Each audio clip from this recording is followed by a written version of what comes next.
This is Essence of Python, a 12-chapter playlist teaching you the deepest intuition of programming through visualization.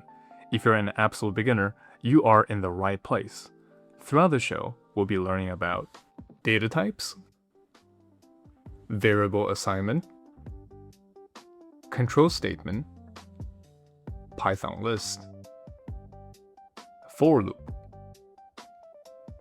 loop with range, nested loop, function, value versus reference, dictionary, and recursion. By the end of the course, I have confidence that you'll be able to read and write Python code comfortably and obtain strong foundation. So, shall we? Let's head to a place called Google Colab, where we can Python immediately, without any installation. If you search Google Colab, it should be the first thing that comes up. And then it leads you to this page. You might need to sign in with your Gmail first. You can pause the video, no rush, take your time. After that, click open a new notebook. Ready? At the first cell block, write 3 plus 4. And click this to execute your code. 7. Congratulations, you are a Python programmer now. I know your reaction.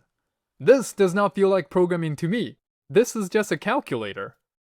Well, your code executed perfectly without bugs. It is a flawless Python program.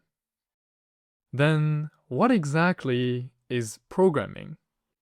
Philosophically, programming is to create interesting things.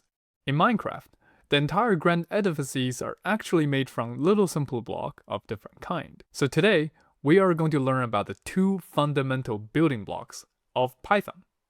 They are number and string. What is a number then? Numbers are an abstract concept of logical thought, but also psychological theoreticians. I'm just kidding. Numbers are just numbers. Okay, what is a string? String is like a text message.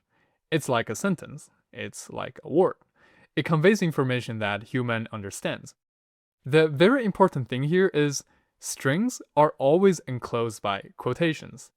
If the quotes are not here anymore, it is no longer a valid Python string. So remember to close them.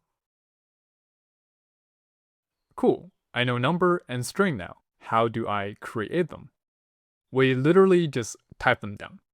So now I'm gonna create the number 7, a big number 999, a string, my name is visual kernel, few digits of pi 3.1415, and the number 42, the string, meaning of life, and the string that is not hello world, and the number 1. It's perfectly fine to think of number and string as the fundamental building blocks of Python, but a better terminology is data types. In computer science, everything is data. Alright, as a programmer, I just made datas, numbers and string. Now I'm gonna execute. Interesting. Why do I only see the number 1 here? Where did everything else go? So the truth is, we are not even supposed to see the number 1 at all. It's just Google Colab doing some tricks to always display the last line of our code block. If we want to see the data that's being created in this program, we actually need to use the mysterious print. With an initial glance, we know this thing is not number. It is also not string, because it's not surrounded by quotation. What is this? It's a function. But what's a function? Don't worry now, we'll see the formal introduction later. For now, if we just insert our data between the two parentheses of this print function, now the program would display the data for us. So let's try print out the number 7, the number 42, and the string, meaning of life. Execute again. Ha! We see them now.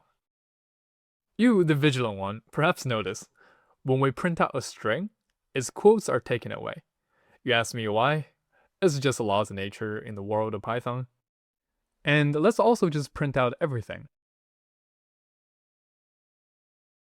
All the numbers and strings are displayed by the output of the program now. At this point, There are two important remarks we need to make. The first one is, for every line of a Python program, we can only perform one action. For now, we're either creating a data or printing something. I cannot just move things from the other lines to squeeze in with the first line. I see, Python is telling us there's an arrow. So you can sort of think there is only just enough real estate for one expression per one line of a Python program. You see the order the data has been printed out? It follows the same order as how you have created them. Python code executes line by line, from the top to the bottom. It's actually good to have a mental image that an imaginary arrow just marches downward, executing code line by line. And I'll see you in the next video.